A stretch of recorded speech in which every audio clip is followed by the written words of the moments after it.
Mobile ഫോണിലൂടെ പരിചയപ്പെട്ടതായിരുന്നു അരുൺദാസിനെ. അരുൺദാസിന് വിവാഹം ചെയ്തപ്പോൾ സുഫൈല മതം മാറി ശ്വേത എന്ന ഹിന്ദു പെൺകുട്ടിയായി.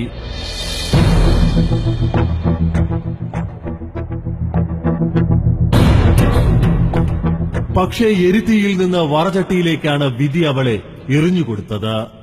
ഭർതൃഗൃഹത്തിൽ അവളെ കാത്തിരുന്നത് കൊടിയ പീഡനങ്ങളായിരുന്നു. ഒരമ്മയാകാനുള്ള അവകാശം പോലും ഒന്നിലേറെ തവണ ശ്വേതയ്ക്ക് നിഷേധിക്കപ്പെട്ടു. പിന്നെ എന്തുകൊണ്ട് എനിക്ക് കുഞ്ഞുങ്ങളുണ്ടാവാൻ പാടില്ല? ഞാൻ എന്ത് തെറ്റ് ചെയ്ത് എനിക്ക് കുട്ടികളുണ്ടാവാൻ പാടില്ല പറയണേന്? എല്ലാരും ലോകത്ത് എത്രയോ പേര് കുട്ടികൾ വേണമെന്ന് പറയണു, ഇവിടെ കുട്ടികൾ ഉണ്ടാവാൻ പാടില്ല പറയണു. എന്തുകൊണ്ട് ഞാനൊരു അമ്മയെ കൂടെ? ഇവർക്ക് ഞാനൊരു അമ്മയെ, ഇവർക്ക് എന്താ തെറ്റ്? അതാ ഞാൻ ചോദിക്കുന്നത്.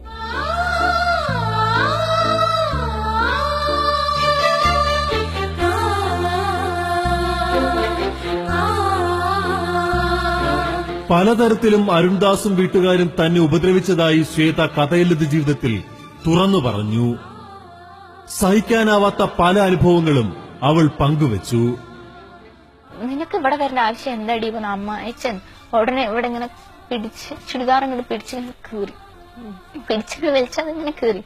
എനിക്ക് ആകെപ്പാടെ എല്ലാരും അവിടെ ആൾക്കാരൊക്കെ ഉണ്ട്, ആകെപ്പാടെ ഒരുമാതിരിയായി. എന്താ ഏട്ടന്